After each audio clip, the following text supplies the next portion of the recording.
Anywhere? Nope. Why never know? So where's the new button at? Where do you live? He's under. So I'm, Right was there? they, Alright. so they sent Are we gonna do it right now? this one. Okay. We got both. What is the line They item? break out was Item 540. 664, 639. And then Where? there was this I'm gonna say bill 265. and one other one. That's something that's already been done. It's that one. Everything up there's already been done. 7 years. So are you asking me to approve any? No, no. Way down. Very bottom. Just the one on the, Yeah. 13, that it adds up. yeah, everything else is done. Huh? Included in- Back out of the way, so they It's get- not an extra question. That was all. And I sent an email to Open the window. that guy, A little bit of window. was open, but I- that one right there.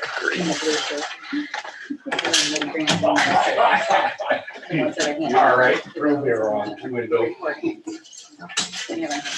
was all of it. Yeah, I get it. Good luck, I had to fight to get it up that. I'm gonna. From the fire, and so just keep adding like that. Yeah. Yeah, you get my game on. Now I know why I said here and here's the window. You get the game on. Bad here, escape available.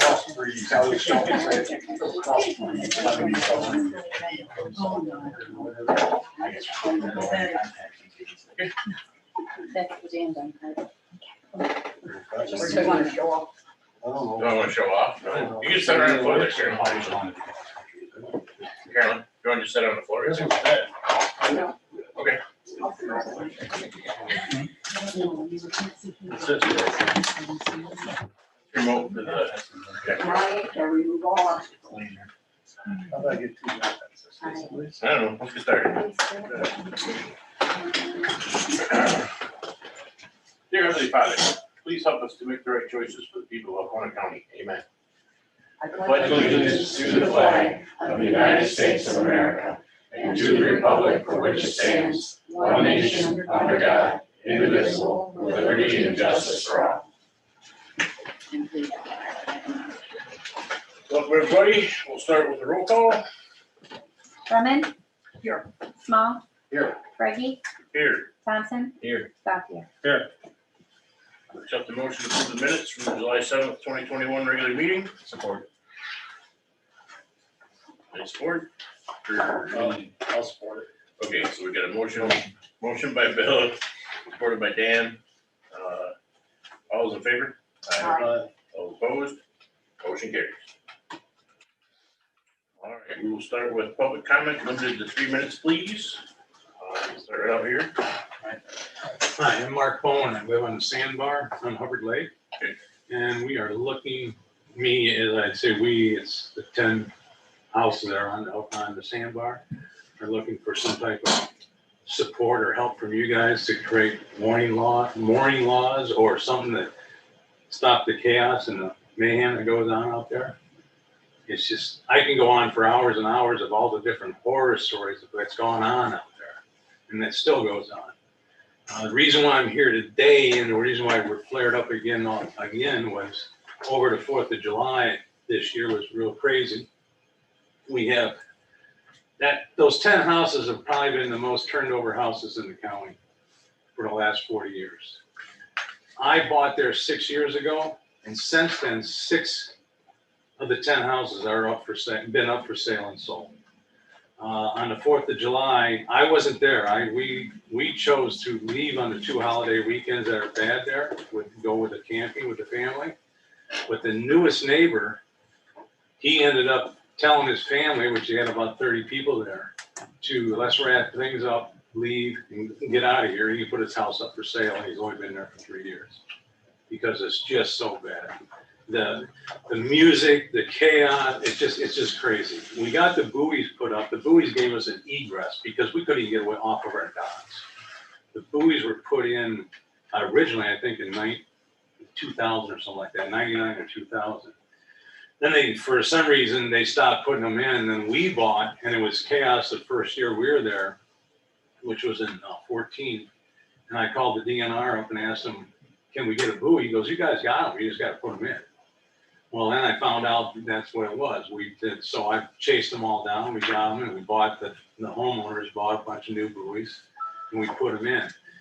the buoys were there just so we can get egress to the lake, because you couldn't, I'm not lying, they parked their boat right at the end of your dock, you couldn't go out, and there was a fight to get in or out, you know.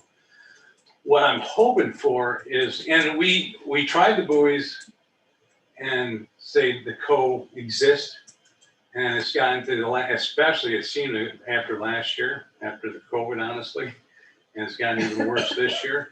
It's just, people just don't care about rules or regulations or anything like that, or even being courteous to one another. So we were hoping to, because I've been talking with the sheriff since the 4th of July. I've talked to him 3 or 4 times.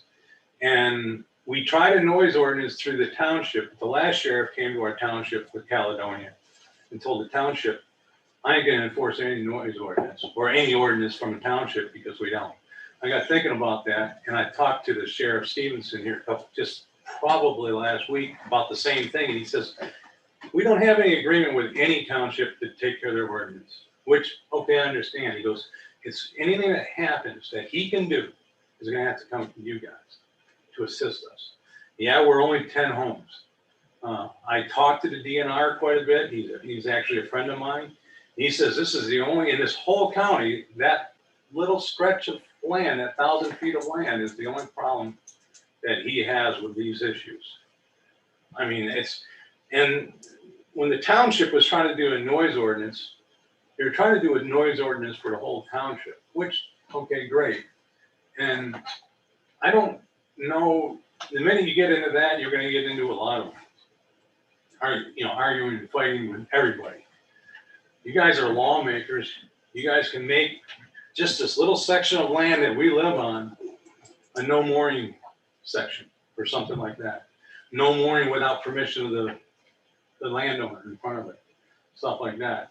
That's what we would love to see. I mean, I got right here to Torch Lake. I know you guys have heard, maybe you haven't, but all the problems they have on Torch Lake. This is Torch Lake's township ordinances that they passed in 2007 for all these issues for right out in front of the houses.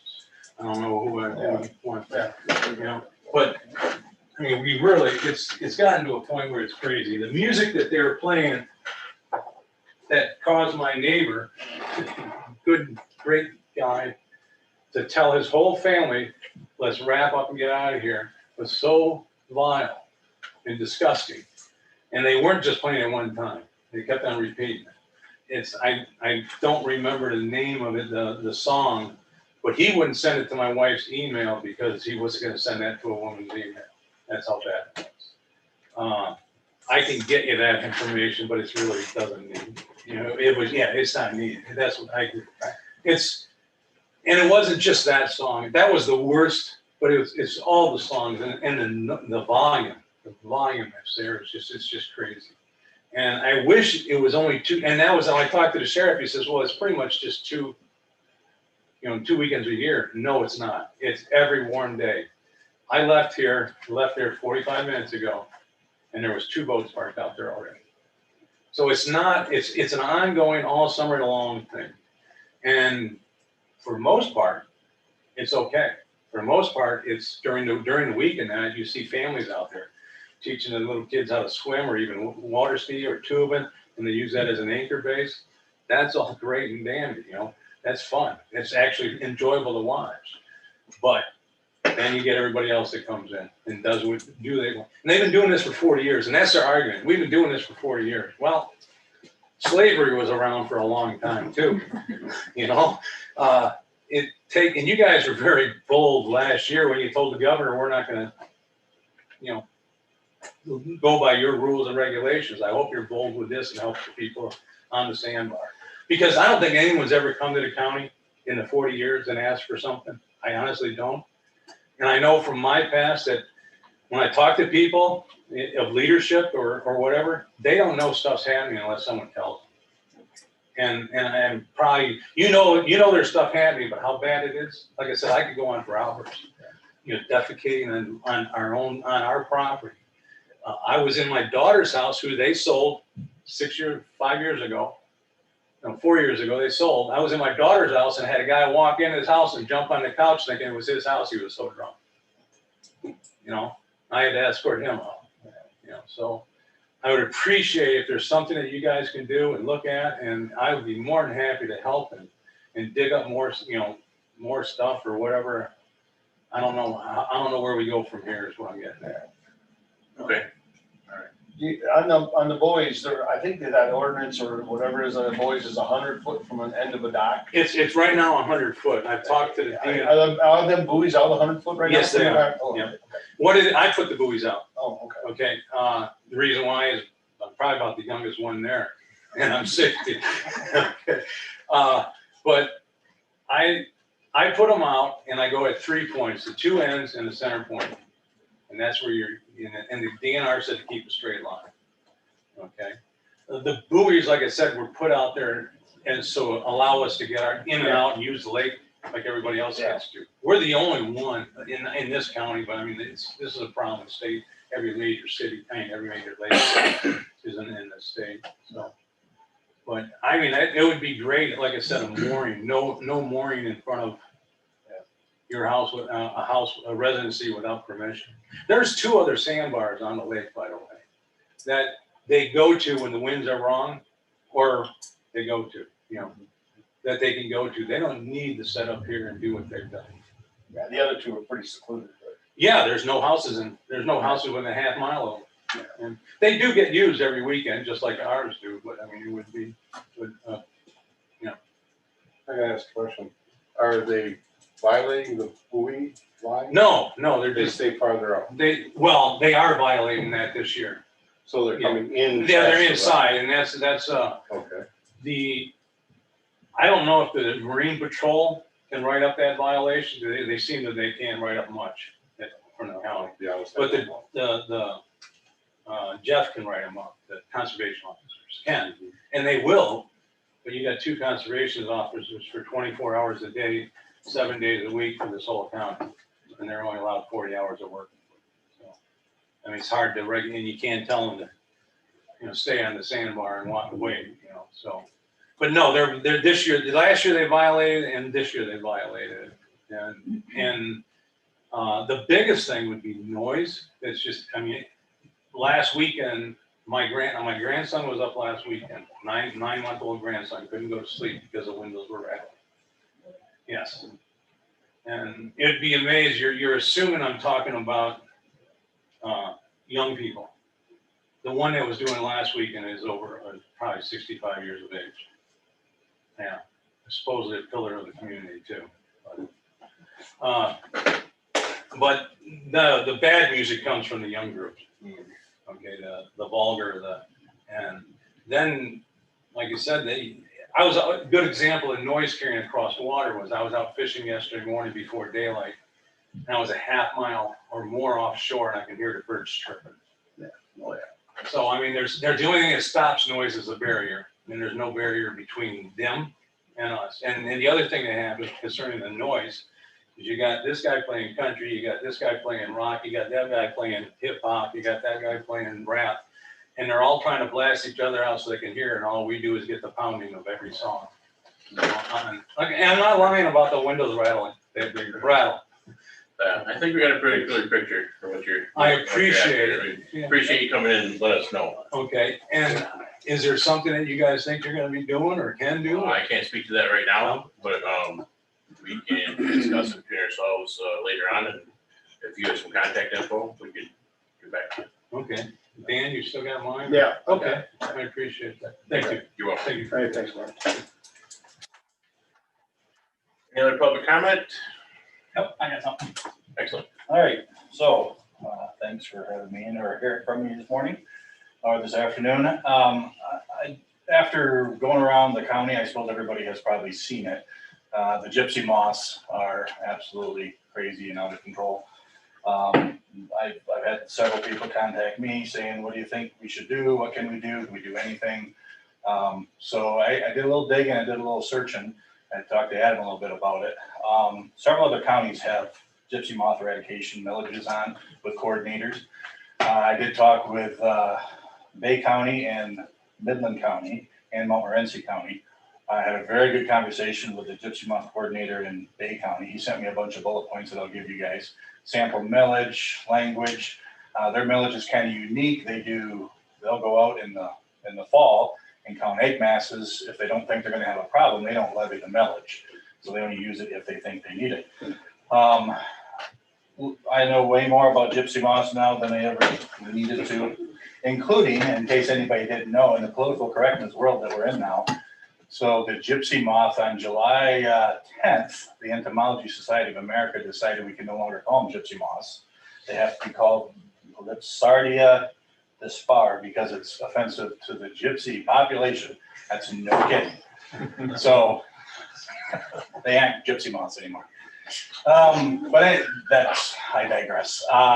So I'm bringing this for you guys. I think, and if there's any more you want me to do to look up stuff, or I'm going to give you all the contacts. The lady who started the program in Bay County, Montmorency County hired her as a consultant. She's up there now. I had her give her contact and her cost. She said she would be willing to consult here for her fees. I'm not going to divulge that. I'll let you guys take a look at that. She said she'd be interested in coming down and talking and talking about it. I think, as most have already seen, we're starting to leaf back up again. So, another month, everybody's going to forget that everything was gone and we'll think it was all gone. But after talking with these folks, and they're the pros, they say it's not going away. You guys are going to have this problem like they did. The weather, our winters are milder. The weather is conducive to it. So I think it might be time for this county to maybe step on. I think Bay County has a 0.1 mill. Montmorency put a full mill on. They put 600,000 in the bank. They're spraying 7,000 acres because they think it's such a problem. So that's maybe a little more than we need to bite off. But I think there's enough public outcry that, hey, we got to do something about this. I think if we let it go another year, and if you don't get started, you'll never do it. Right. So that's my spiel. If you got any questions, I'll give you this file. I happen to have the Oscoda County ballot proposal. Well, they have one, they're on it too. They're thinking about They it. work with, kind of with Montmorency. Do they have a millage on in Oscoda County? Yeah, they do. I think Roscommon does too. Do they have a coordinator over there? Because I didn't see. That I don't know.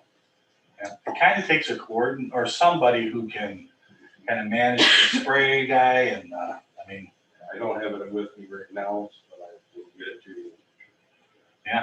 well, you guys, I think next go around on the millages, it might be, I think it's an easy sell for the public because we don't want to look at what we looked at this year, especially Greenbush. I'm sure if many of you went south in Greenbush there, it looked like winter. So, When you mentioned 7,000 acres, Montmorency, is that all Montmorency or is that no, I don't think so. how they do in the villages when there's some areas not getting sprayed? You have to establish a special Special assessment groups? assessment. Those are two options. So you can do a special assessment or you just do a countywide millage. And she did say, that there is times when you have people who aren't getting sprayed and saying, hey, I'm paying for this, but you got to work through that. Special assessment gets to be very hard because you don't know where the infestation is going to be from year to year. You may not have any this year in your property, but next year you may. So they're using full countywide millages and managing it from that point of view. I think Bay County only sprayed about 1,800 acres, but they have a lot more farmland. I think Oscoda County has a limit on how many acres they will spray each year. Mm-hmm. And you have to combine, if you have just 10 acres, you have to get it up to 40 in order to spray. Yep. Part of it. I don't think it was a typo. I was talking to her on the phone. I call it a typo, a hair pull, I guess. I think she said $50 an acre is what it costs for the spray. So I can get, 10,000 acres, $500,000, get a spray. But it is effective. It's a totally organic compound that goes into the soil, and when the worm crawls across it, it's done for it. You'll never get rid of them, but it does, it gets rid of a lot of them. So, Okay, thank you. you're welcome. Any other public comment? If I could step in with a public comment real quick. So Les Thomas with the Alcona 4-H. MSU Extension. I just wanted to give you a quick rundown of what's going on around the county in the 4-H program right now. We're all excited right now. 4-H clubs are back to face-to-face. We're very pleased with that, and kids are excited to be back in the club and gearing up for fair coming up here in August. We also have right now a day camp. We're holding that at Lost Lake Woods Club this year. It's an environmental science aquatic. Some kids have been coining it a fishing camp, but we're gonna be doing a lot of great education with kids using extension educators and other service industry folks. That's for 8 to 12-year-olds, and we're holding that, like I said, in August at Lost Lake Woods Club. We're very excited about that. And then one more thing that's happening upcoming here in about the next 3 weeks, we are hosting a regional shotgun competition for youth. We're going to start to see some. You're going to start to see some promotion for that here in this week yet. And what's happening is normally there's a statewide competition for all shooting sports, but because of the size of that event, it's typically about 1,500 kids that go to that event, and about 3,000 people. And so they felt that was best to break that up into small chunks. And so we're going to be hosting one of those events in Alcona County. And so it's not going to bring a tremendous number of people in from around the area, but some local clubs will take advantage of that, including our own, of course. And so that's a chance for our kids that are local to compete regionally, stay at home, compete regionally, and then have their scores count at the state shoot. So very exciting opportunity, and we're hoping that that's very successful this year, and we'll do that moving forward. Even if the state shoot is reinstated next year. So, and we are registering for soccer. That's the last thing I'll talk about, is we do have registration open for soccer this year. We're excited to have that program back on track for this fall. Any questions? Nope. Hey, thanks. No problem. Thanks. Any more public comment? Hearing none, we'll move on to the Julie Darden MSU Extension Annual Review. Yeah, I'm gonna try to figure out where I can stand so you all can see me. Sorry, I have my That's back to you. Firstly, just want to thank you all for the opportunity to be here, to meet with you all in person. And as Les said, we're glad to be resuming more in-person work as we continue this year. Also want to send an appreciation to the residents of Alcona County who supported a renewal of our millage for MSU Extension in 2020.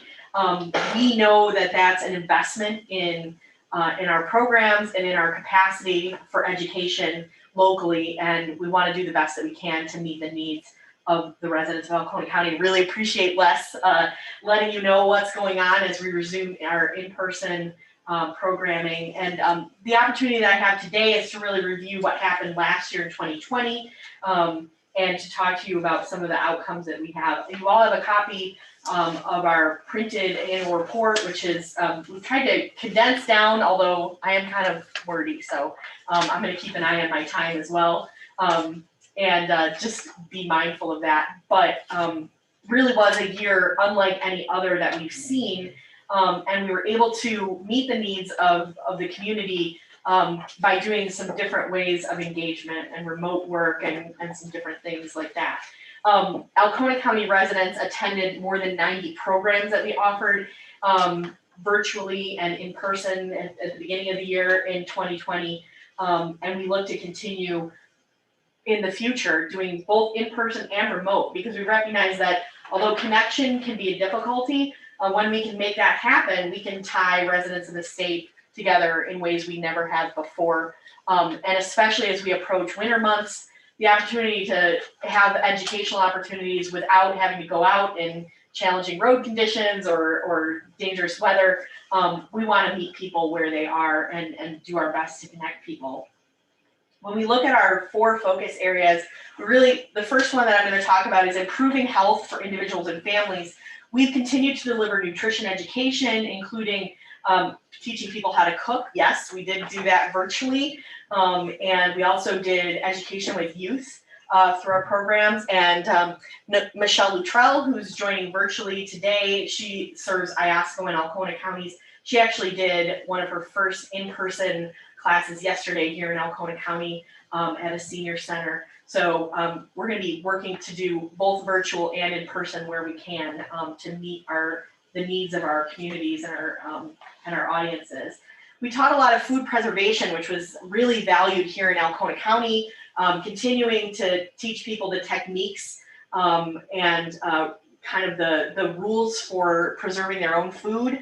It's really important that we don't just do, my mom always preserved food, made applesauce or jams and jellies, making sure that we have the science that's the most up to date so we can keep people food safe and make sure that what they're preserving, they can do that safely. Folks in Alcona took advantage of things like blanching and freezing, making jams and jellies, pickling, dehydrating.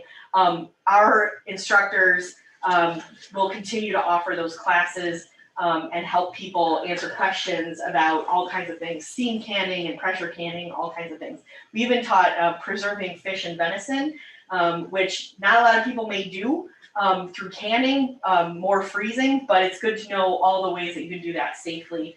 And then Nicole Wethington's joining us virtually as well, and Nicole teaches a whole host of programs across the 7 counties of MSU's District 4, including Tai Chi for arthritis and fall prevention, Stress Less with mindfulness. We had a series called Mindful Mondays, which folks from Alcona County took advantage of. And she teaches a series of classes called Personal Actions Toward Health. And those classes are rooted in the fact that if you can best manage your own disease, you can best manage your own life and livelihood. So we teach people techniques around creating goals, setting goals, and then helping them to break those goals down into smaller bites so that they can reach them. You want to lower your A1C because you're diabetic. Here's some ways that you could do that through smaller steps. You moving more, being mindful of how much sugar you eat versus fiber, all those kinds of things. We also teach classes in that mode, path is what we call it, personal actions toward health, to help people manage chronic diseases, chronic pain.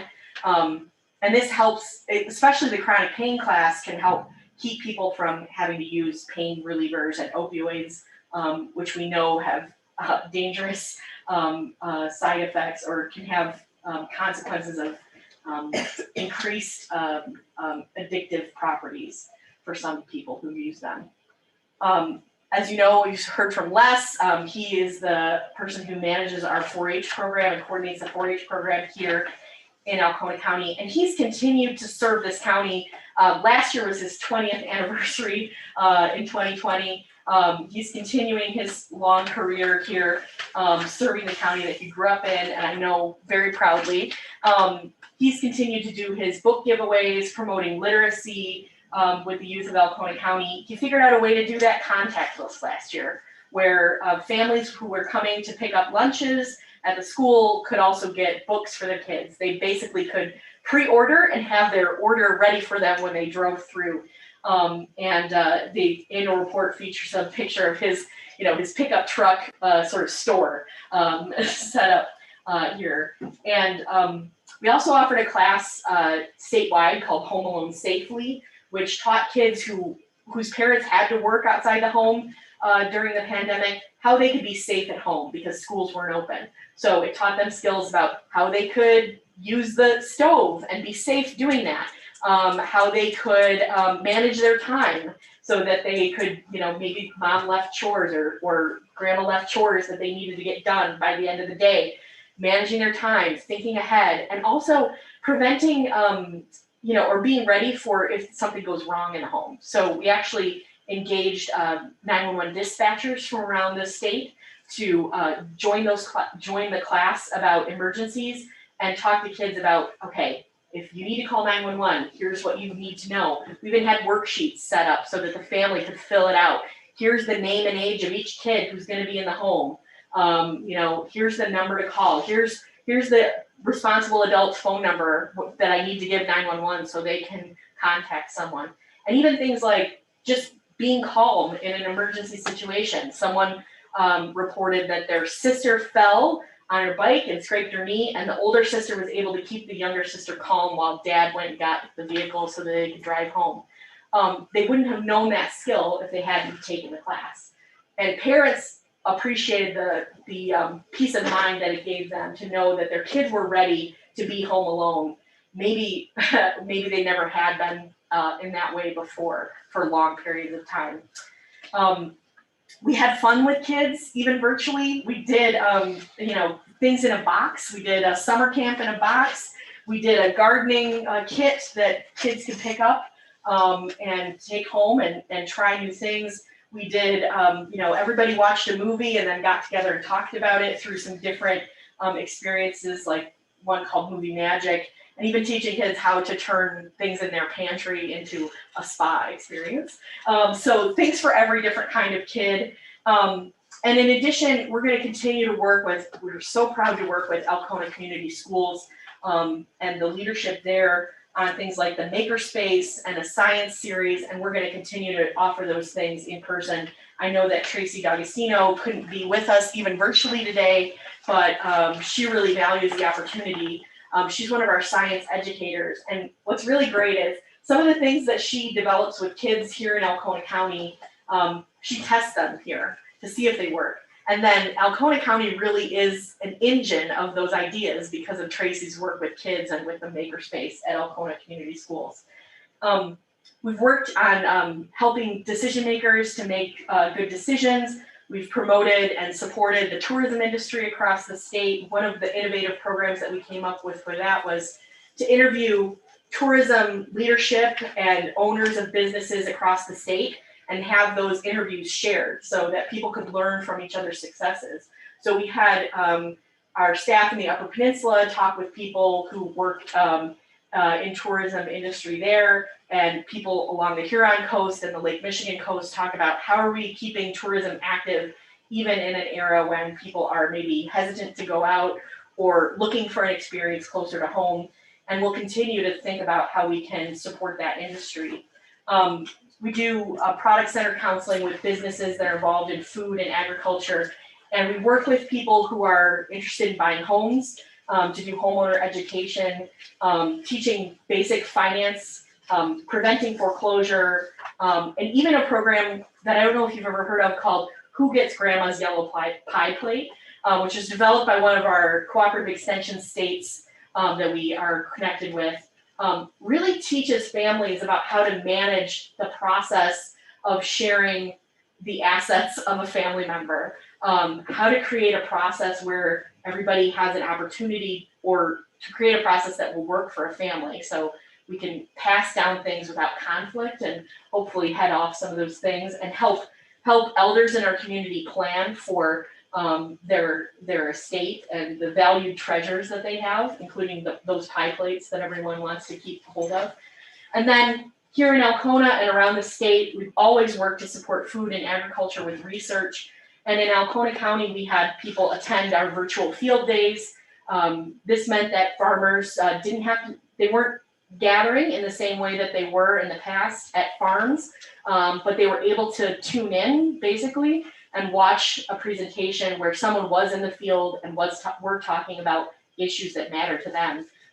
Field days were everything from managing manure to field crops to apples and other fruit crops and things like that we support. And we've continued our Master Gardener volunteer training and Michigan Garden Hotline to answer the questions that people have about things like gypsy moths in their backyard and other problems that crop up. And so I just can't express to you enough how exciting it is for me to be in this position, to be able to work with these counties. I think when I first met you virtually, I shared that when I was growing up, my grandmother lived here in Alcona County in Greenbush Township. And so this is a place and a space that has a lot of meaning for me. It's something that I traveled to as a youth, and I'm glad that I can come back here as an adult and see all the places that I remember, and to be able to serve the communities of District 4, which includes Alcona. So if you have any questions for me or for any of the staff that are here, we'd be happy to answer those. And you always know that you can reach out, and we can do the best that we can to connect you with the research and resources of Michigan State. First of all, congratulations on your new position. Thank you very much. By the numbers, I'm curious,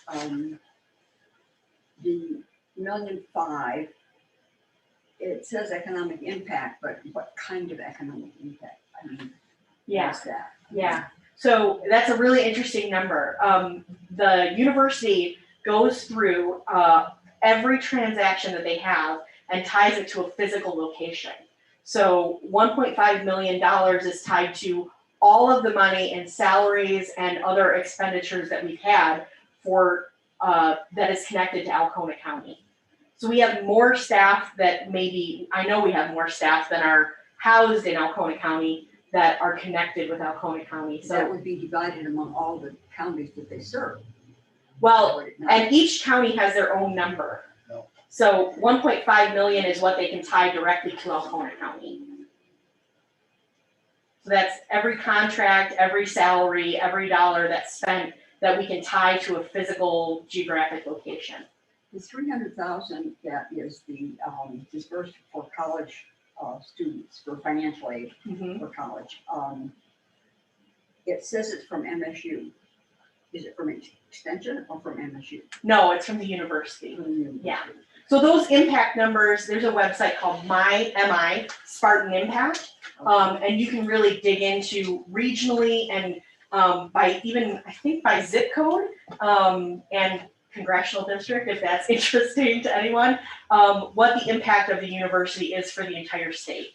As the land grant institution in the state of Michigan, we have a distinct interest in making sure that taxpayers know how their dollar has an impact on the state of Michigan as a whole. And the number of people involved in activity, is that a single count or could that be one person in 3 or 4 different? I think they do their best to make sure it's not duplicated. However, we don't necessarily tie each individual participant to an identifying number. So if you signed up for both, if you signed up for a series, we would definitely only count you one time. But if you signed up for multiple things during the year, we may have counted some people or youth twice. We do our best not, especially with the youth numbers, that's very carefully scrutinized so we don't duplicate. So yeah, single participation. Thank you, Joy. You're welcome. Thank you. All right, thanks for your time. Next for presentation is Nina Sork. Yes, thank you. It's good to be back here. And I want to thank the board for appointing Terry to our board. He's been a delightful asset to our board, and he always sits just to my right, so we have some fun banter during some of the meetings. So thank you. All right, here we go.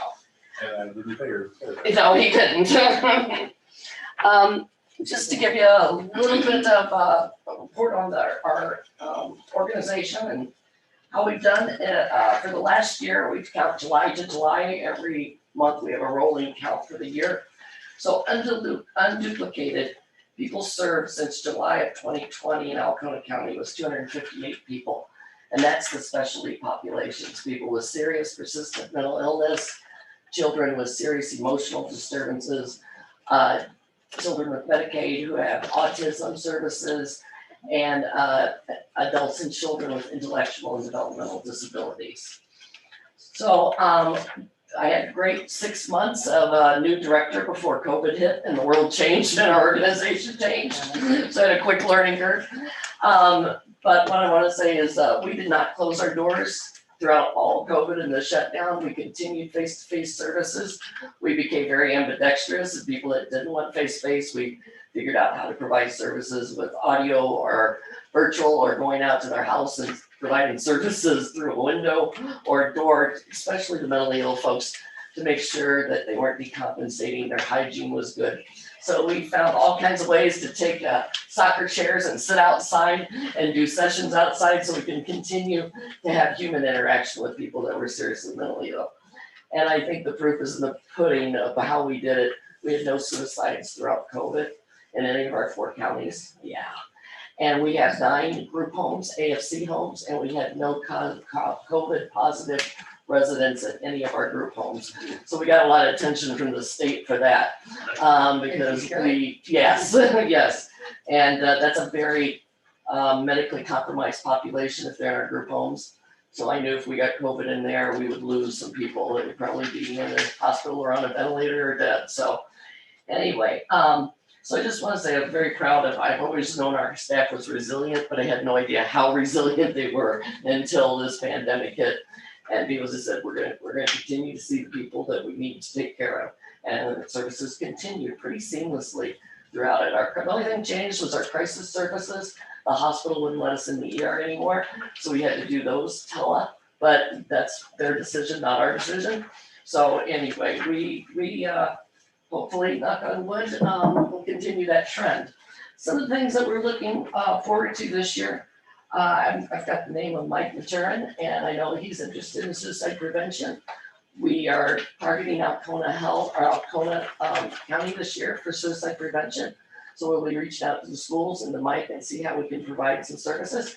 We were the beneficiaries of a fundraiser here in Alcona for suicide prevention and the funding of a cornhole tournament, and then we received $4,000. So we want to bring all that back. Plus, I have other dollars for prevention I'm going to provide. So if you see Partners for Prevention doing suicide prevention or us, that's all part of that same funding. We contract with them to do some of our prevention work. The other thing that we did this year is we distributed Carter kits, and that's in your report there, for autism, for EMS, fire, anyone that, if they come across an adult or child with autism, these are some things that they can carry with them that can help soothe the person or communicate with them or provide for them in a crisis when they're trying to respond to an emergency. So we've done that work. We're now working on having out one of our psychologists go around and do an in-depth training for all the fire and volunteer fire departments in EMS on autism. When we surveyed them, they said that's what they needed training for, so we've done that. The other thing I'm here for is I believe you received a resolution to ask you, there's this legislative push again. Those of you who've been around, it was 298, now they're making another run for it. But again, that's to try to privatize the public mental health system. And I agree, there's a huge crisis in mental health across the country, especially in the state of Michigan. I have for years been in private practice and do therapy with people who have insurance. And that's where the huge mental health crisis is. I can't get somebody with private insurance to see a psychiatrist, to get tested, to have a psychologist. If I can't take new people in my practice, I can't find anybody that they can see that's taking new patients or will take their insurance, yada, yada. The mental health plans are responsible, the Medicaid health plans are responsible for the mental health needs of the mild and moderate population. Now they want to give the specialty population, which is who we serve, to the same Medicaid health plans that don't have the capacity to serve the mild and moderate now. So we are the safety net, okay? Just some interesting, and I've added in there some information about who we are, how we're funded, and about the push for integration. We are the safety net for each county and the needy people in the public system. You guys have control over that. You guys have oversight over what happens in your county. And if you're not pleased with the services, you have a county commissioner that's on that board to influence us. Also, we have actual recipients or their families that are board members. So we have this feedback loop if we're not providing the adequate services. We also have a recipient rights and an appeals process. You go private, you're gonna lose all of those systems that protect the most vulnerable people in our communities. So you lose the authority, you lose the public, and every county is different. You know, I go around the counties, what we might need in Presque Isle is different than what you need here in Alcona. So with local match dollars, I can, you know, specialize what services is happening in Alcona that maybe they don't want or need up in Presque Isle or Mount Morency. So it just gives us more system. The other thing is, we're not profit. Last year, we gave back 2.4 million to the taxpayers of Michigan. All that money's gonna go in the pockets of the private sector. So that's some things to consider, please, when you look at your resolution. The other thing is with this, they're proposing one large ASO administrative service organization. All the dollars would go there and they get funneled out to the counties.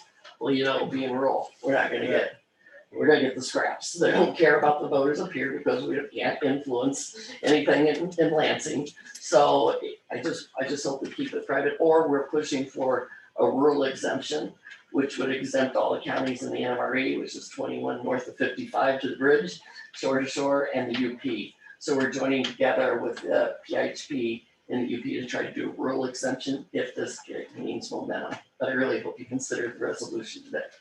All right. Looking at the CMHA chart, I find it interesting, there are 45,000 children served at it was 9% of the total amount of money. And there were 45,000 people with developmental disabilities, and they received 49%, 49, with the same number of people. I realize there's co-disorders there, right? But that's more than a co-disorder, that's a multi-co-disorder. Exactly, but with the IDD, we're purchasing things like wheelchairs that are $20,000. So That's part of special, what oh, we're that's doing all, we there. pay for all of that. Yeah, one wheelchair I just paid for that was customized was $27,000.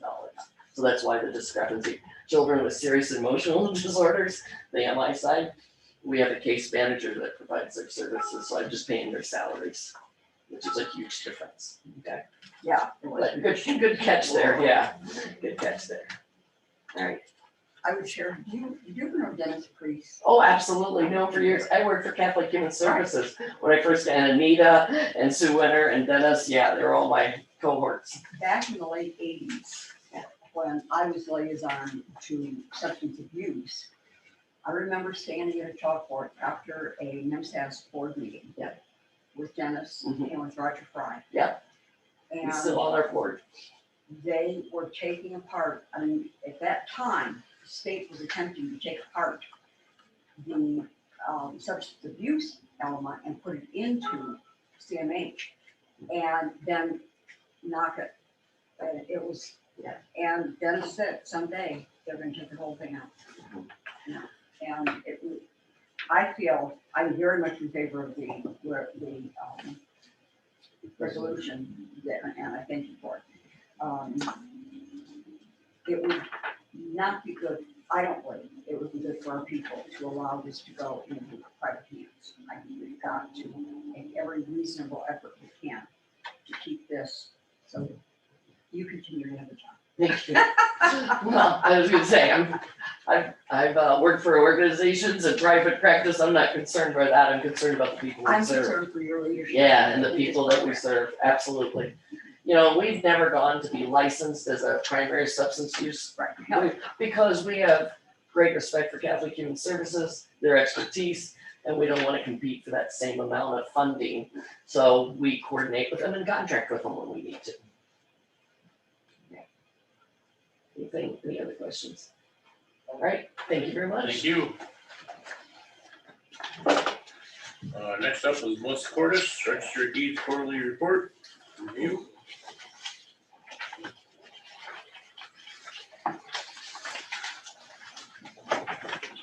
Good afternoon. Oh, we got it. One of these was included in your board packet, and then as I reviewed this morning, I realized that I had forgotten an item on the report, so I did add, I added another item on there, so just basically gonna give you a quarterly report for the second quarter, and I mean, things are just progressing pretty much normal as last year. Our document count is up a little from last year. I mean, in the past 7 years, we've recorded around 4,000 documents, but I mean, we're already almost to our 3,000 document mark, so I'm kind of foreseeing maybe an increase in the number of actual documents that we'll be recording this year. But we are seeing a lot of mortgages and discharges of mortgages because people are refinancing at this time. So document count is slightly up. Revenue for the Register of Deeds office for the second quarter is up over $100,000 from what it was second quarter of 2020. But keeping in mind, we were going through the COVID pandemic then, and things didn't really just start to pick up till June in regards to documents coming in and properties really selling. So, you know, I think maybe we'll see that kind of just even out as we move along through the year. And so we have had 211 property conveyances this year. Those property conveyances. Is that this quarter? That's a quarter, This isn't is, yes, I'm sorry, I said year, this quarter. 211 conveyances for the second quarter, yes. Property sales of $22 million for the second quarter. I look back last year in 2020, I mean, last year in 2020, at the second quarter, we were at 11 million in property sales, so property sales are up. But like I said, that didn't really start till June of last year, so things have kind of just continued to progress all year for us in that aspect. Other than that, new employee in the office has been with us now for 2 months, progressing very well. Things are working out well, and we are working on getting comfortable with the transition, going from a 2-person staff to a 3-person. So that's working out nicely.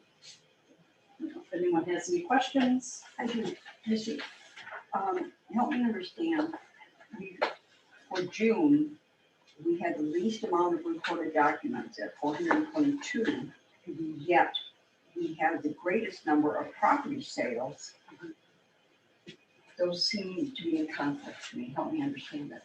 Well, so the document number for April would have included all of the certificates of forfeiture from the treasurer's office, of which there were, I think, 300 and something. So, you know, because normally, otherwise, you would probably be seeing that figure in around the 400 range as well. But for the month, I mean, so we're looking, you're talking, I mean, in terms of revenue for the Register of Deeds office, I mean, that is up.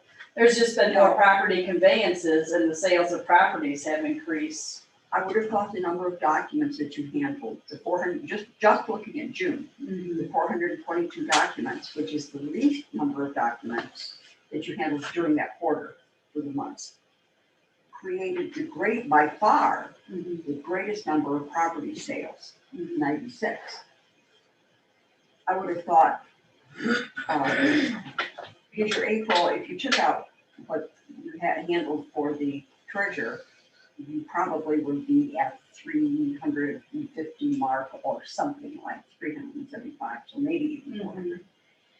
But only looking at June, it just seems topsy-turvy to me that the number of recorded documents is as low as it is, but the number of property sales, which is what causes you to have a recorded document, is almost twice what was the month before. And it perplexes me. So that being said, I mean, we recorded almost 50 more property sales in the month of June as what we did in the month of May. May, we recorded 53 conveyances, and in June, we recorded 96 conveyances. So, and I mean, we are seeing properties sell for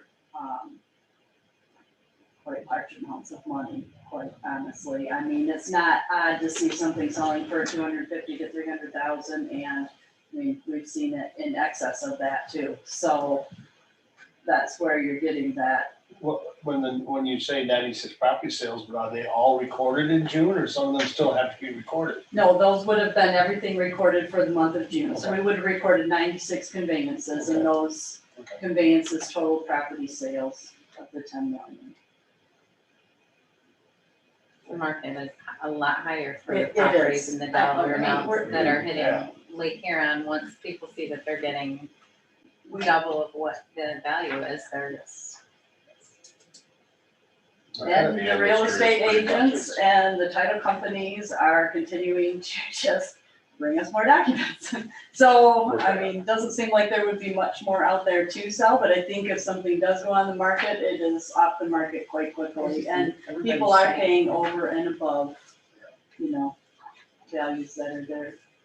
So that's what you're saying, isn't it? Yeah, absolutely. What she's saying is completely correct. I mean, it's crazy how what the prices are and everything, and bigger parcels are going like crazy. It is very, very exciting being out there. Let me put it that way. Well, hopefully it stays that way.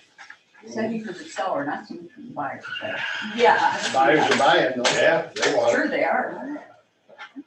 Any other questions? I'm good. Thank you. All right, thank you.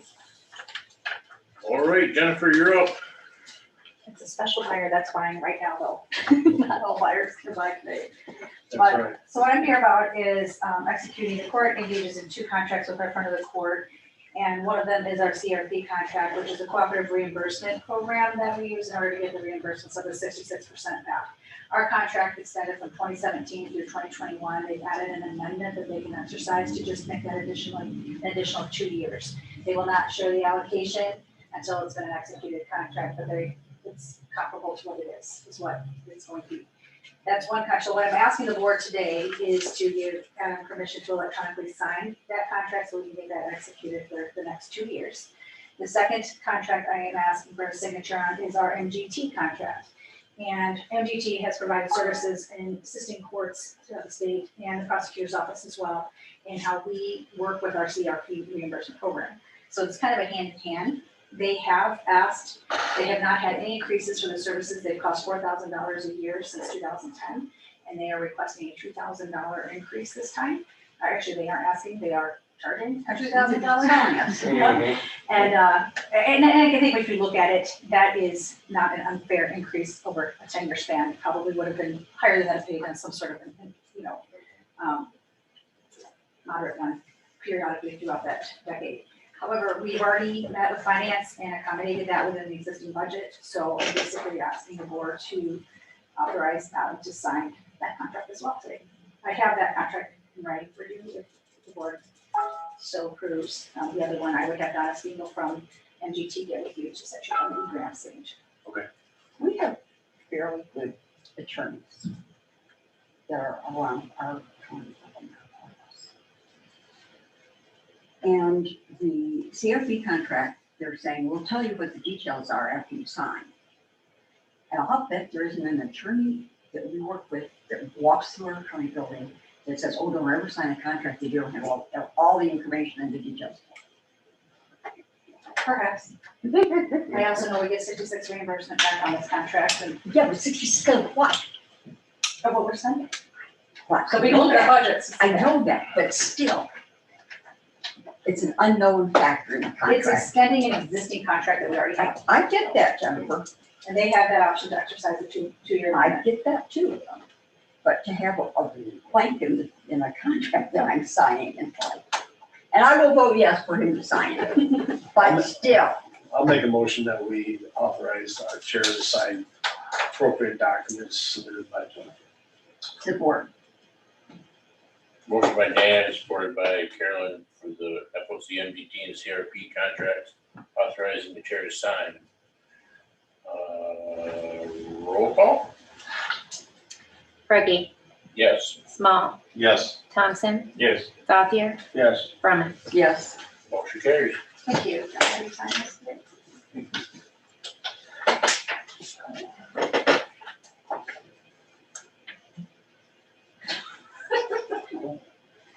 Now I'm signing a blank check. It's an extension of. You wanna go ahead and do this? I gotta go. Are you, okay, all right. So you're gonna be. I'll take care of this. Got this, finance, this, That one. and then that. The blanks. Okay, good. sorry, but I gotta go. Yeah, yeah. What about the backside? So you do the backside. You need this one. I'm like, I just, there's my name and my stuff, you just write that, that's where you like that. Thank you very much. Okay? Right. Excuse me, Action for everybody, that. but I have to leave. unfortunately. Over this. Okay? Okay, thanks, Dan. I'm all for it, sorry. I see how you are. Okay, I think that does the presentations. Oh, go ahead. Just a quick comment. I know that in theory, we don't do discussions during public comment. I just read within the week, so the counties, gypsy moth thing, and they pay $500,000, everybody. And then if you want your property, which can be in segments of not less than 10 acres, and you can merge with your neighbor or whatever, as long as it's contiguous. And that then, at least if it's using the contract at that time, is $13 an acre on top of the millage that's paid. There was some pay, yes, you had to meet, they would pay so much, and then you had to meet a little The bit. max is 70,000. I'm sorry, 78. That's countywide, 70,000, or 7,000. So, Explain the concept to me one more time. We all live in Oscoda County. Yeah. We all pay $500,000. Yep. Doesn't matter who, what, where, when. Oh, but the people who are getting sprayed, But if you want to get sprayed though, then you're going to pay $13 an acre oh, I see. in addition to your bill. It's like dust control on the road. Mhm. Gotcha. So That's interesting. Okay. I'm amazed that that passed. I'm not there, they tend to pass those, they passed them before, several times. All I know is I drilled about 1,000 gypsy moths this year, so I did my part. Well, and the problem is that, They fell yeah, in my the grill, trees will come back, the pines don't. right? And some of the pines have just been decimated. Okay, thank you. So, no unfinished business, we'll go to new business, and we'll go to claims.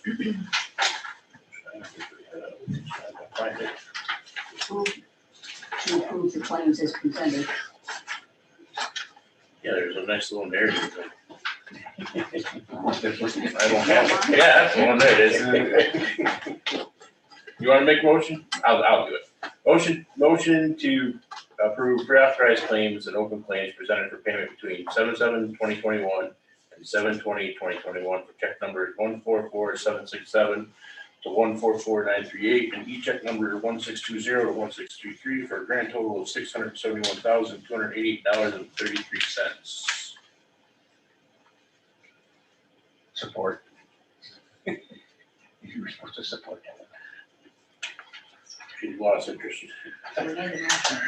We're doing that now. Okay, so, any further discussion? Hearing none, roll call, please. Thompson, Yes. Gauthier's absent, Drummond, Yes, Reggie, Yes. Small. Yep.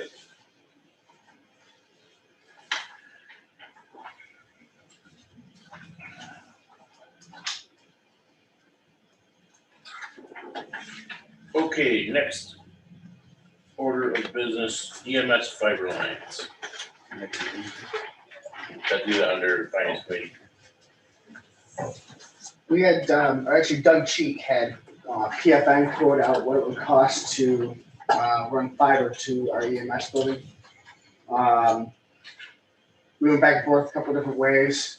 The total cost to run the fiber is about half of what Merit was gonna charge us, about $42.5. And then the monthly fee is about $297. And then if we were to join on, we could also have it the county instead of charter at $75.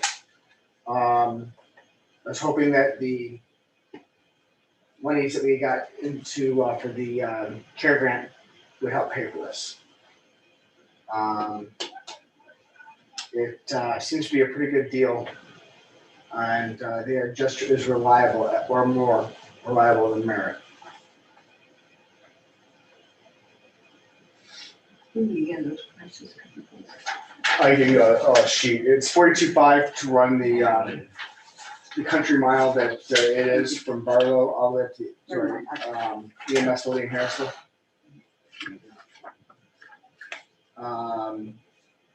Heck of a lot more reasonable than it was to Merritt to run it. And this is right up along the lines of what the guidelines for the grant can pay for. This is kind of time sensitive. If we don't give the go ahead within the next 2-4 weeks, it's not going to get done this year. They stopped digging, I think it was September 15th. What's the meeting, what's the next meeting? It's this coming Thursday. So the board could, We have a meeting for the grants at the 29th. We could discuss it and bring it back. Recommendation to the board. That's it enough? 4th of August. that should be fine, I would think. I'll Well, contact it's only them. 2.5 weeks from now. So we should be fine and go from there. And That's then, what I heard. and then to set up the EMS with firewall, switch, access points to make this actually work. All in all, it'd be under 50 grand with the 42.5 added in there. And Doug Cheek was involved in this. Doug Cheek got PFN and then I contacted PFN to arrange the rest of the details. So first, we have to discern if we can pay for this with the ARPA funds. Okay, And then make sure we can support it afterwards. so we should send these out to all the members as soon as we can. Yeah. So they can start reviewing it now, so just show up to the meeting and not write about it. Right. Okay, we don't have to vote for anything, right? Do you have a quote from Merit that you can compare this to? Yes. To show the reliability of the information that you're providing, because generally for a larger project like this, there is this certain criteria of information for it to go out for bids. Yes, I have the information that Merritt quoted out the last time, it was last year. They quoted out twice and it's always gone up. It was like 70 grand the first time, 80 some odd $1,000 the next time. Well, for projects of this magnitude, someone on the board should look into the policies on a project of this size. And there's only two players, it'd be PFN or Merritt in this area. I'm not questioning that, I'm just saying that Right. we need to. I follow the have process. an old quote that we can pull up from last year that would show their costs. Say that again, Cheryl, what your concerns are. My concern is that the project of this magnitude, with this dollar amount, we have policies in place and spending over a certain amount of money that have requirements of going out for bid. I don't know that it's particularly an individual purchase or a project, but this is one time. And I just want to make sure that you're compliant with the policies of the county. You said it was last year when you got it done, right, or when you had this? Yep. Could you get a little quicker? Can you get a newer one? I can ask. That would be something probably I would like to hear before tonight. This is full. Right, I will ask them to update the quote. If they don't send you anything, then we'll go by the old one, but they can give you a month. This has got a July 14th, 2021 date on it. Right. It's current. This Just talking is about the from mayor. PFN, this is They're not looking from at Merritt. one from, Not from there. Oh, your old one. the other company. Wait, All right, so You're not I will ask expecting them any to lower. do from- So two from things, there. we need to look at what our policy in place is for pricing of projects and make sure we follow that. The second thing is get this information to three things, get this information to the ARPA committee and also get an updated quote from somebody I will else, ask them. just in case, so we can have our bases covered. Right. Cool, thank you very much. And then the meeting owl is on loan for the rest of the day. You guys need to figure out if you guys want to continue meetings like this. Yeah, okay. Because this thing is on its way out. I'll email everybody individually and get you to let me know what your feelings are on that. I already know two people, so. Is this being recorded? It is.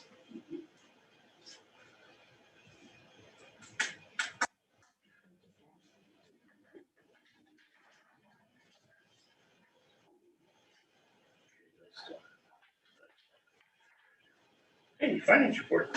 All right. Got a few things. I have two things. The first one is, the 215 budget, as originally set forth for 2021, was out of balance for expenditures and income. And we need to vote to increase the revenues by $9,233 to balance those two, to balance it out. What line item are those going into again? Oh, I see. Okay. I would so move. Second. Motion by Drummond, seconded by Small, For the friend of the court. for the front of the court, Budget. to get their budget straightened out. Any further discussion? Roll call, please. Thompson, Yes. Breggy, Yes, Small, Yes. Brumman. Yes. motion carries. Next item for Finance Committee. Finance Committee would like to make a motion to transfer $2,000, I guess Adam Brady's making a motion, to transfer $2,000 from our contingency line item 101-890-999-000 and transfer $1,235 to line item 101-301-70200, transfer $625 to line item 101-301-70500, and transfer $140 to line item 101-301-715-000. This action will bring the sheriff and undersheriff wages in line with the median sergeant pay increase. Second. I have 2 seconds right now. Oh, I made the motion, You never made mind. the motion. I heard Bill first, so he went today. Yeah, that or my left ear's not working. So, discussion. The sheriff brought this to our attention at last meeting, it was last meeting, that with their negotiations with the unions, they put them out of line with their wages are supposed to be as set and offset to the wages of the regular officers. I'm not saying that term right, but the sergeants and the officers. So we threw together the numbers, or we had somebody tell us the numbers, and we put them in this motion. And if anybody else has any questions, concerns, comments, issues, we can vote. Brumman, Yes. Small, Yes. Breggy, Yes, Thompson. Yes. motion carries. And that's it for finance. Move on to personnel. We're waiting for return of both the POLC and POLC command contracts. They're all done. We've approved them, all that. We're just waiting right now for the signature copies from the union. As soon as that happens, we've already approved for Adam to sign them to become dead. Not dead. Completed. Completed. Also, we had a meeting with the 214 rep. We probably will be looking at late August or September. He was in no rush. He just wanted to, it's a new fella and his name is Tony Rep. Yeah. We've also already sent a communication to senior staff that have 214 employees who are part of the 214 union, asking them for any concerns they have, anything is what we would like to have us look at. And we have gotten one response, and that's all, but we didn't ask them back yesterday. We said in the next few weeks, so. You will get one more response. Okay. Recommendation. Glad to get them now. Anything else? I think that's all. Let's move on to the treasurer's report. 2021 taxes are out. I know. Yeah, just in case you didn't. We've been starting to collect, we have been running in the red over $1 million for the last month. We have taken in the month of July, 427,000 as of today. We did have another check in the mail from one of the townships. So we've taken in 427, 4674 for the current taxes for the county operating. As of today, we'll have more as they continue to do their collections, encouraging them to make timely payments according to the statute. Every 2 weeks, we should be receiving a payment from each township for the county operating taxes. There are a few, so overall for the month of July to date, we've taken in $1 million and 427 of that was taxes, just so you're aware. We're hoping to, like I said, get those tax dollars coming in from the townships as they're collecting in a timely manner so we can. Are we like on pace from other years? I mean, if we're above, beyond, or below, you don't have to. We're pretty close. We're pretty close. We run generally, last year was a little bit higher. We were more red than we were this year. I'm not trying to get used, yeah, just, So, it's a time sensitive thing, just as it comes in. yeah, which, we've been working obviously on a lot of items with the budget and taxes and getting the reports we need to the state updated for the schools. And we have also been working on trust and agency accounts to get that ready for the conversion of the chart of accounts. Because as the auditor said, that we will no longer be able to hold any county money in that. So we've been trying to get that straightened around.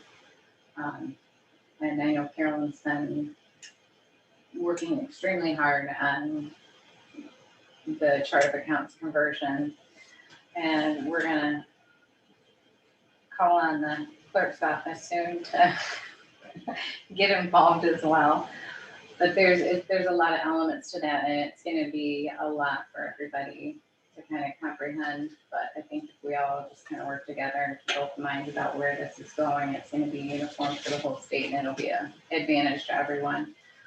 We had worked on, I know I had mentioned last time, we have, with our BSNA programs, we have updated so every department is on BSNA now. And it seems to be okay. I haven't heard too many complaints. But it's been a work in progress since 2017, and we finally have everybody on and moving forward. And we're gonna be working with some outside entities maybe that are bringing some things into us, but that's a future project. Other than that, we're still collecting taxes. We sent out notifications for postings, so that'll be coming up in August, the middle of August. And we have about just under 200 properties that will be posted this year. Does anybody have any questions? Nope, thank you very much. Clerk's report. We have nothing to report at this time. Okay. You have your communications packet that you can browse through and look at at your leisure. Oh, we're down to committee reports. Wow, sorry. Communications. We also received a copy of, Oh, do we want to? Go ahead, I'm sorry. the one for Northeast Michigan Community Mental Health. Yeah, that's what I was gonna ask, but I forgot we need to, did you want to try to move on that today? I would like to see us take some action on it, and I'm perfectly fine with doing it today. As I said, I watched this for 20 years, and it's not a good thing, 30 years. And it's just one set of voices, but I think it's, somebody's got to stand up and say it. And the other thing I would ask was that each of you on your own, even if we do this collectively as a body, I would really be appreciative if each of you would send an email to our representatives in support of maintaining the current and maintaining them as a public entity and not going private. We get counted twice then. so to speak. And so I think there's merit to that. And if the chair is ready for it, I would so move that we adopt the resolution. I don't have the number on that. 2021-09. Pardon? It's 2021-09. 09? Okay, thank you. And the appropriate necessary signatures on that and authorize the chair to sign. That's the point. Motion by Carolyn, supported by Bill. You beat me, Bill. A little closer right now. That's okay. This year's not working anay, so. Yeah, I would've got noticed. there. I'm really bad today. It's the wind coming through that. Yeah, okay. Pulled right through the problem, but, Yeah. so, I'm sorry, very serious thing. Any more, comment, conversation? It's, I don't like to go after resolution, suppose, blah, blah, blah, and send it out to everybody normally, but this is a pretty big deal. And it really affects directly the residents of our county that need these services. Because the people that use it are desperate to have it, so. Absolutely. So that being said. Go to hell in a handbasket that goes into private. And the money is not going to be used anywhere near as efficiently as it is now. And as you said, the rural areas are gonna be lost. The money's gonna sit in Detroit, Grand Rapids, Lansing, and Flint. Bay City, probably not very big there for sure. Yeah. All right, well, then, all those in favor? Roll call. Well, a roll call if you insist, yes. Please, yeah. Reggie, Yes. Brumman, Yes, Thompson, Yes. Small. Yes. because it's supposed to be listed as a roll call on the resolution itself. Motion carries. Thank you. We don't do that very often, do What's that? we? Well, last year we did. Did Last year we did. We've taken a different, well, no, I'm not gonna say anymore. Last year we did. Last year we did. Okay, we're doing what we can. That's right. Next up, committee reports, we'll start with Terry. I don't have very much other than I attended along with Carolyn at the Mgt Township meeting, and after that, I've been about all the things going on. I probably said this in finance time, but I will say that we're reaping the benefits of having our budget coordinators, because the 2021 budget is about the cleanest I've seen in the years I've been here. I guess it's only since 2016, but I think they're doing a great job, and it needs to be said. And that's all I have. How about you, Bill? I went to my first Northern Michigan Counties Association meeting over, and it was in Ross Commons. And we're basically no better, no worse than all the other counties in the upper area of Michigan about the American Rescue Plan, trying to figure out how to get it out, what to do. They're having the same issues about some of the townships not wanting to take it, not sure what they could use it for. And we tried to explain to them that what we're doing here is just telling or suggesting that the townships take it, put it in a line item that's separate from everything so they can monitor it, and let it make some interest. And if they don't find a proper project, it can be given back if that's what happens in the future. But we're not alone. They're all still fighting and trying to figure out the right way to go. And even Mac had a long presentation, and they're not, the final rules and regulations are still not out. They will be coming soon. The state budget, they've all agreed that the school portion of it has been settled pretty much. The rest of the budget is back open again. They're going to try to get it settled by sometime in August. So who knows which way that will go.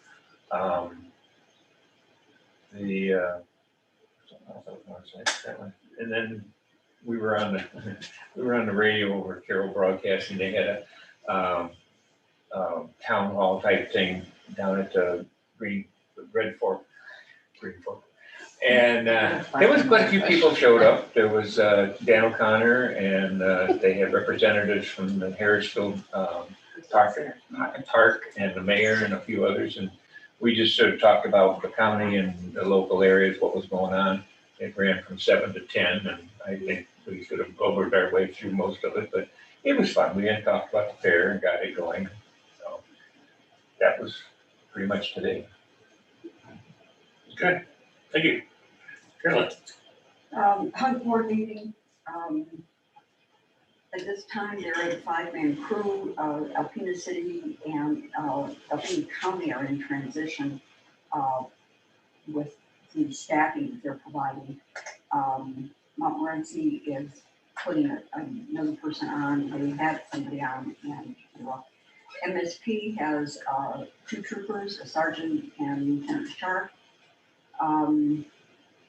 As you know, Alpena does not have anyone on.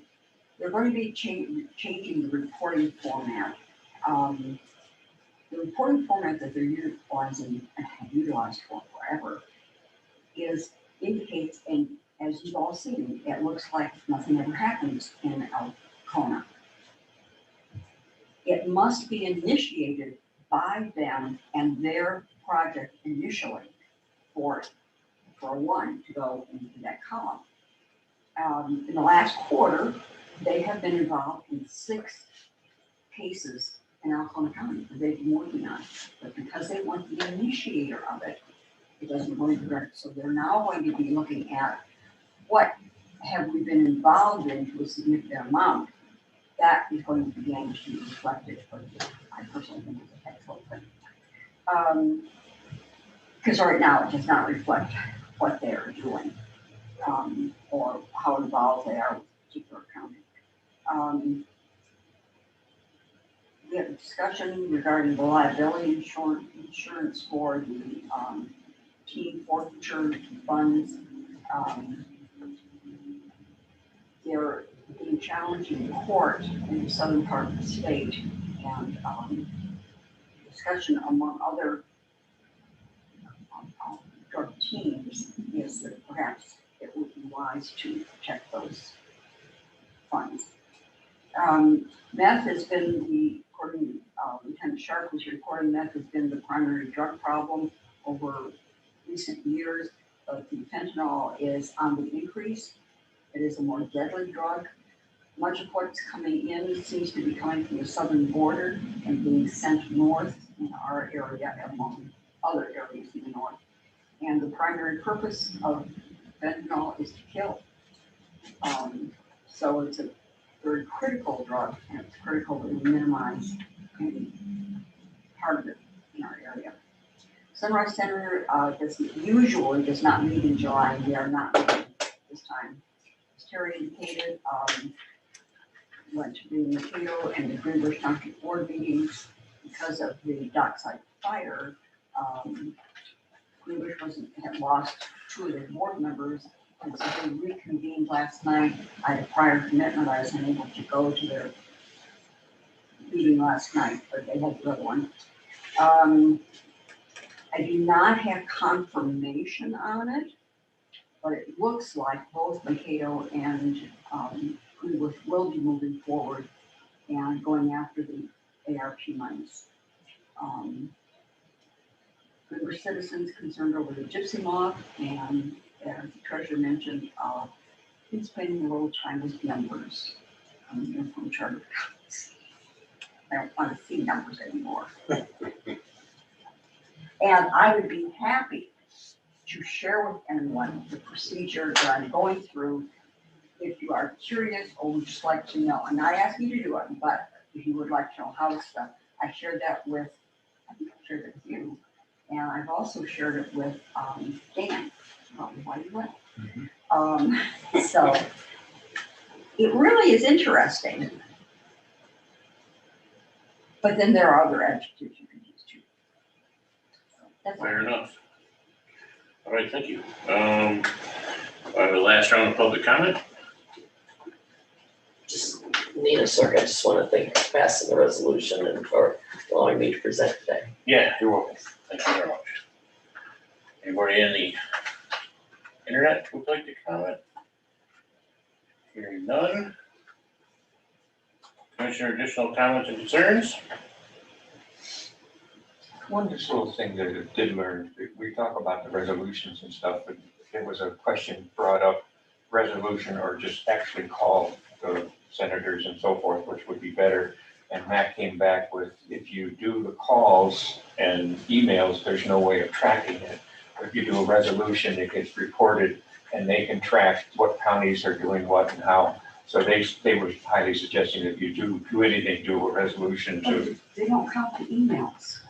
it has to get Okay, registered. Okay, that's good to know. The Good to know. resolutions go on a docket that they can keep track of. That's good to know. To what?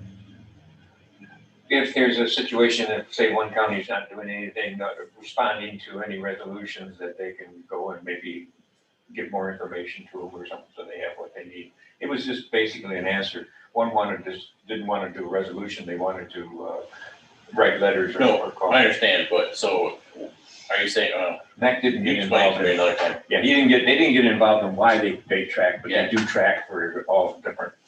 I wonder if it's for the decision process, but you can, let's talk about it, yeah, for sure.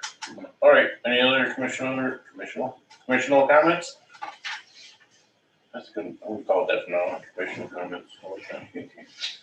Hearing none, we'll adjourn the meeting till August 4th, 2021 at 1:30. And August 5th, the Forgotten Eagles come through at 12:30.